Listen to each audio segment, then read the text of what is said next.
Hey everybody, it's me, Roy the Movie Guy, and I got another great podcast for you. With me, as always, is Joe B. And before we get into the movie we're going to be talking about, let's talk about the weekend box office. The movies that came out this past weekend was Ready Player One, Tyler Perry's Acrimony, God's Not Dead, A Light in Darkness, and of course, Paul, Apostle of Christ, which expanded its run into more theaters. So let's get into this. Let's say God's Not Dead, A Light in the Darkness did $2.6 million at the box office, coming in at number 12. Paul the Apostle extended its release. In 2 weeks, it's made $11 million. Now we go to Tyler Perry's Acrimony, which came in number 2 at the box office with a $17 million haul. Number 1 was, of course, Ready Player One with looks like $41 million at the box office. And if you're interested about Black Panther was number 3 with another $11 million, and it takes the movie to $650 million. I'm pretty sure this movie's going to get close to the $700 million mark. What do you think, Joe? Think it's going to do it? Yeah, I think it's going to hit that. That's a lot of cheese right there. Yeah, before it's all said and done, it should cross over a little bit over $700 million, which will be the first in any of the Marvel Cinematic movies to even be in that price, the $700 million mark, I guess, if you would say. Yeah, I'd say that was the first one to cross the $700 million mark. Yeah. Yeah. Right now, it's the second one to cross the $600 million mark, with Avengers being the first. I thought Iron Man got that. Did Iron Man get over? No, I think it was like 400 or something. Oh, well.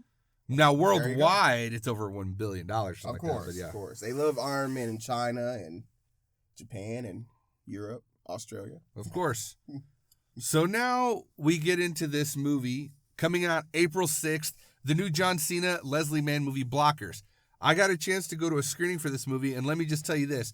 This movie is funny from start to finish. I laughed through the entire movie. It was a very packed house when I went to the screener. Everybody was laughing. I actually have to see the movie again because a lot of people were laughing so hard, including myself, that more dialogue was still talking and you didn't really get to hear some of the stuff that they said. So basically the premise of this movie is 3 girls that met each other in kindergarten, have been lifelong friends since grade school or whatever, and now they're in their senior year and they're going to their prom, and one of the girls wants to lose her virginity, and the other ones decide to all jump in and do the same thing. Like, you know what? That sounds good. We should all just do it for prom. Peer pressure. Yeah. So then you have the parents, John Cena, Leslie Mann, and their parents. The other actor who plays one of the other parents, you've probably seen him in the Mindy Project. Can't think of his name of the life of me for a second, but he is very funny. He's kind of the outsider because at the beginning of the movie, they all meet each other for the first time. And the girls, now that they're friends, they have to be a part of the other parents if they're together. Yeah. So he becomes the odd man out because him and the missus are divorced. So he was like looking on the outside in, basically. So he shows up and he shows up to for the prom and all the stuff like that. The daughter kind of wants nothing to do with him in a way, and but going more into the story, so. The parents stumble upon the fact that they want to lose their virginity on prom night. So John Cena, Leslie Mann want to stop it. The other dad was kind of like, we shouldn't be doing this, but he tries to kind of stop it in a way. He goes along with the adventure. But he goes along eventually, yeah. He goes along whenever he sees something he doesn't like. So, but in the beginning, he was kind of against it because he was like, we shouldn't be doing this. It's not our business to be being like that. That kind of parent. Blockers. Exactly, being blockers. Which is funny because can we say the word? Oh yeah, we can, yeah. On the podcast? Yeah, you can do that?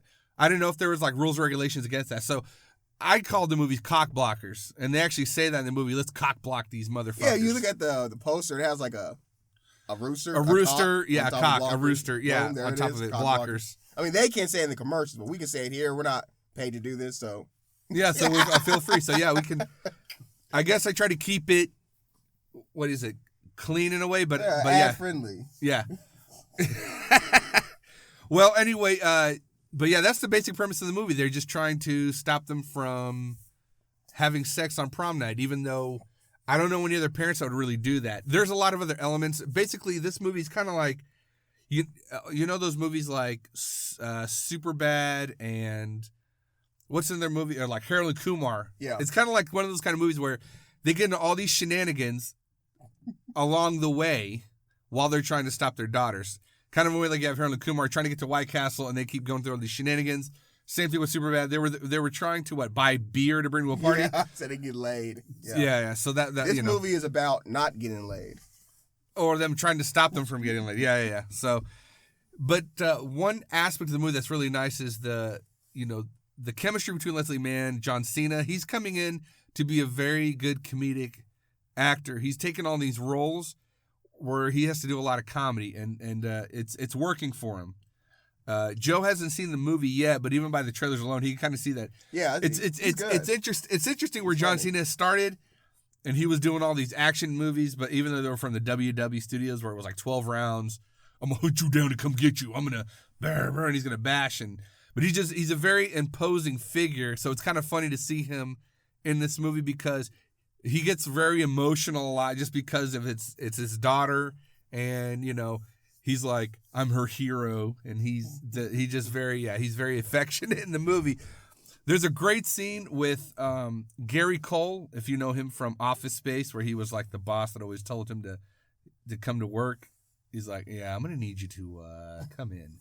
Gary Cole and I can't remember who plays his wife for life of me. I wanted to say Eva Mendes, but it's not Eva Mendes. It's another actress, but there is a great scene with them that is just hilarious, and you guys will know what I'm talking about when you see it. Definitely go check out this movie. It is so funny from start to finish. Just from the trailers alone, Joe, is it something that you are interested in seeing? Oh, yeah. I'll check it out. I'll see it eventually. It's going to be good. So on that note, that's all we pretty much got for blockers or cock blockers. And the R-rated version is how basically, the innuendo of having a rooster on top of it saying blockers, obviously. So, but definitely go check it out. It comes out April 6th. So as for me, I'm Roy the Movie Guy. With me, as always, is Joe B. And we will see you, I always say that we will see you. You will hear us on another podcast. No, we will see them, actually. They don't know this, but we will see them. Oh, yeah, we'll see you. That's what Joe's saying. We can see you right now. Yeah. Stay chill. Stay awesome, guys.